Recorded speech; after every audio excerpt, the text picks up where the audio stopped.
Hello दोस्तों, स्वागत है आपका मेरे चैनल सो लेट्स स्टडी में। इस वीडियो में हम बात करेंगे व्यंजन और उसके भेद के बारे में, जो कि उच्चारण के आधार पर होगा। पिछली वीडियो में हमने बात किया था व्यंजन और उसके भेद उच्चारण स्थान के आधार पर, जिसमें हमने पढ़ा था स्पर्शी व्यंजन, अंतस्थ व्यंजन और ऊष्मा व्यंजन के बारे में। अगर आपने वो वीडियो नहीं देखा है तो जाकर देख लीजिए, प्लेलिस्ट में है। हिंदी ग्रामर, हिंदी व्याकरण करके होगा, ठीक है। तो चलिए शुरू करते हैं। उच्चारण के आधार पर व्यंजन और उसके भेद। उच्चारण के आधार पर व्यंजनों का दो भेद किया जाता है। एक है आपका महाप्राण और दूसरा है अल्पप्राण। दो प्रकार के भेद हैं इसमें, अल्पप्राण और महाप्राण। अल्पप्राण क्या होता है दोस्तों? जिन वर्णों का उच्चारण करते समय मुख से हवा कम निकले, यानी कि जिन वर्णों का हम उच्चारण करें और उनमें बहुत ही कम समय लगे या मुंह से बहुत ही कम वायु निकले, तो उसे हम कहते हैं अल्पप्राण। जैसा कि नाम से प्रतीत हो रहा है, अल्प अल्प मतलब होता है थोड़ा। अल्प का मतलब थोड़ा या कम। प्राण, प्राण का मतलब वायु। तो कम वायु अर्थात जिन वर्णों का उच्चारण करते समय मुख से कम वायु निकले, उसे हम कहते हैं अल्पप्राण।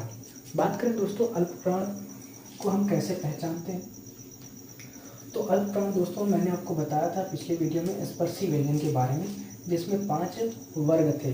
क वर्ग, च वर्ग, ट वर्ग, त वर्ग, प वर्ग और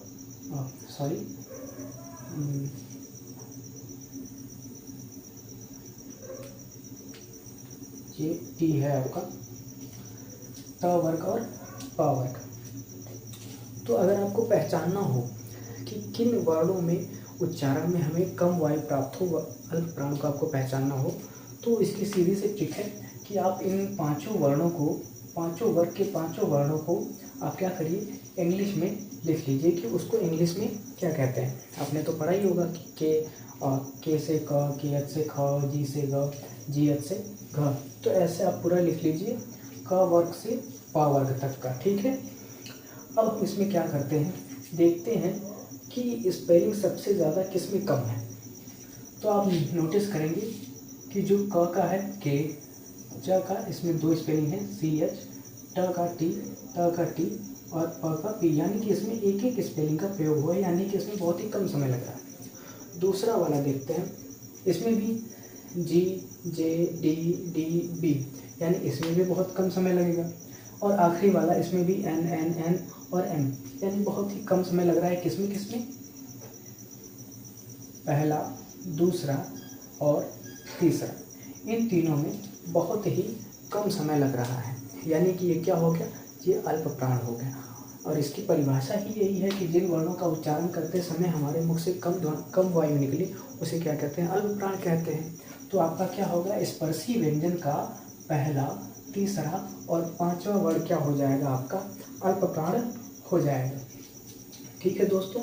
तो क्या हो जाएगा, क, ग, अंग, च, ज, इया, ऐसे करके क वर्ग से लेके प वर्ग तक का, और क वर्ग का ग और च वर्ग का ज, ट वर्ग का ड और ढ़। इस तरह से आपका पहला वर्ग का पहला, तीसरा और पांचवा वर्ण क्या हो जाएगा, अल्पप्राण हो जाएगा।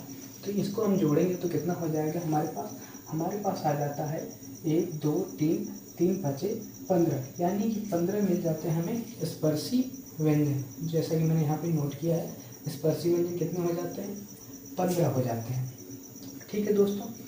अब बात करते हैं कि और क्या होता है अल्पप्राण। अल्पप्राण जितने भी हमारे स्वर हैं हिंदी के, अ, आ, ई, जितने भी 11 स्वर हैं, उसे हम क्या कहते हैं, अल्पप्राण कहते हैं। क्या कहते हैं दोस्तों, अल्पप्राण कहते हैं। इसलिए हमने यहाँ भी नोट कर लिया है कि अल्पप्राण क्या है, जितने भी 11 स्वर हैं वो क्या हैं, आपके अल्पप्राण हैं।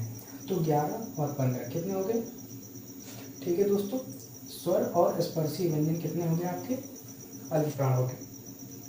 अगला बात करें दोस्तों कि उत्क्षिप्त व्यंजन। उत्क्षिप्त व्यंजन क्या होता है दोस्तों? उत्क्षिप्त व्यंजन जैसा कि नाम से प्रतीत हो रहा है, उत्क्षिप्त यानी कि जब आप किसी वर्ण का उच्चारण करें और आपकी जिह्वा जो है उसमें उछाल उत्पन्न हो, क्या हो, उसमें उछाल उत्पन्न हो, तो उसे हम कहते हैं उत्क्षिप्त व्यंजन। क्या कहते हैं दोस्तों, उत्क्षिप्त व्यंजन। आप यहाँ पर देख रहे होंगे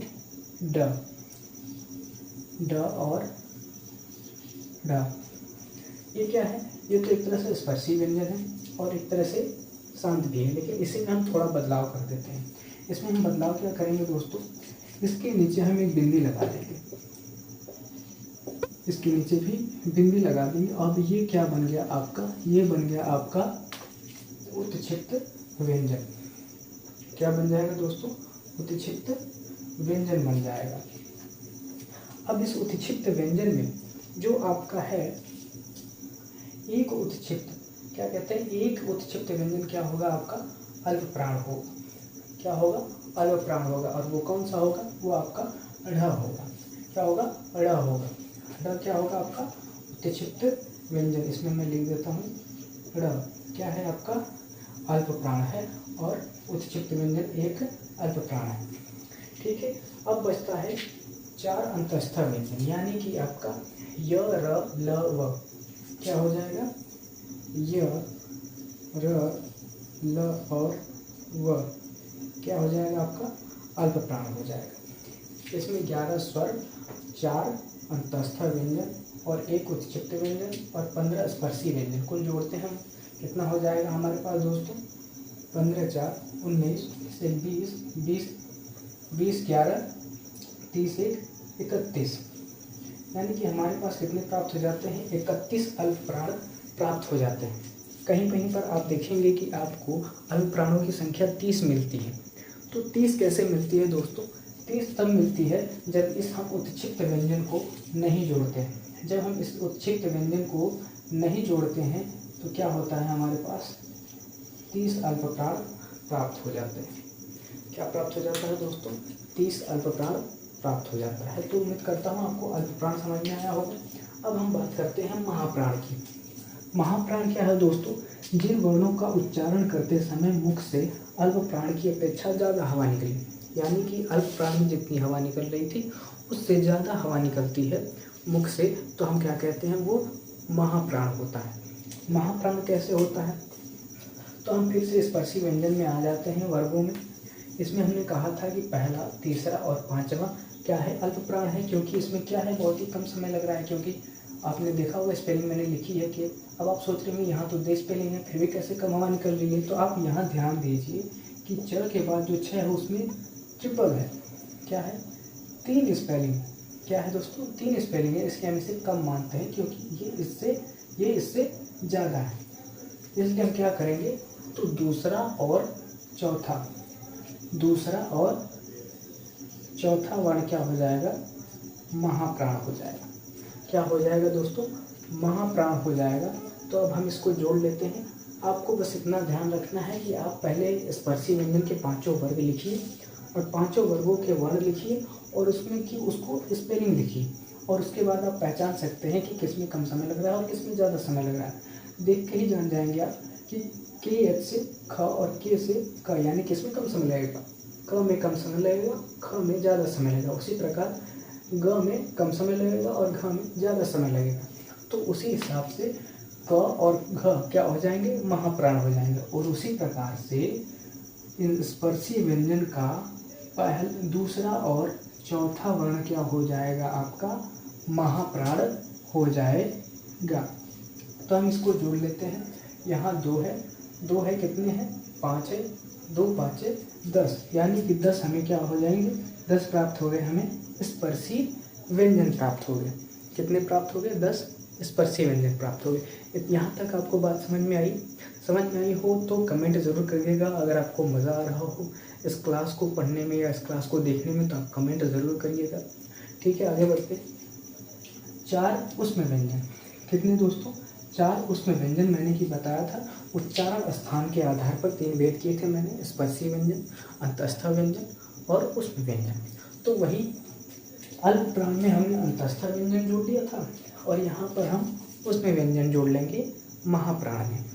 तो यहाँ पर हमें क्या प्राप्त हो जाएगा? यहाँ पर हमें प्राप्त हो जाएगा सा, सा और हा। कितना प्राप्त हो जाएगा दोस्तों? 4 उष्ण व्यंजन प्राप्त हो जाएगा। तो हमें क्या प्राप्त हो जाता है? उत्क्षिप्त व्यंजन। अब एक उत्क्षिप्त व्यंजन भी इसमें जोड़ना था, तो उत्क्षिप्त व्यंजन जोड़ना था, तो एक उत्क्षिप्त व्यंजन हमने यहाँ पर जोड़ लिया है, क्या है वो, ढ़। अब इस बचा क्या है, ढ़ बचा है, तो ढ़ को हम यहाँ लिख देते हैं, एक उत्क्षिप्त व्यंजन यहाँ और एक उत्क्षिप्त व्यंजन यहाँ। ठीक है दोस्तों, तब हमारे पास कुल कितना हो जाता है, अब हम इसको जोड़ लेते हैं, तो हमारे पास हो जाता है 15। 15 कितने हो जाएंगे आपके महाप्राण, कितने हो जाएंगे, 15 महाप्राण हो जाएंगे आपके। लेकिन आपको कहीं कहीं दिखेगा कि 14 महाप्राण है, तो 14 महाप्राण में भी वही रूल अपनाना होगा। कौन सा रूल, जो रूल हमने यहाँ पर अपनाया था, क्षिप्त व्यंजन को हम क्या करेंगे, घटा देंगे। उत्क्षिप्त व्यंजन को जब हम घटा देंगे तो हमारे पास कितना आ जाएगा, 14, यानी 14 महाप्राण हमें प्राप्त हो जाते हैं। तो उम्मीद करता हूँ दोस्तों आपको ये समझ में आया होगा अल्प प्राण और महाप्राण क्या होता है। अब आपका कोई भी अगर डाउट हो तो कमेंट बॉक्स में लिख दीजिएगा। आपको ये क्लास कैसी लगी वो भी लिखिएगा। ठीक है दोस्तों, वीडियो को लाइक कर दीजिए और नए हैं चैनल पे तो सब्सक्राइब कर लीजिए। मिलते हैं अगली वीडियो में। Thank you.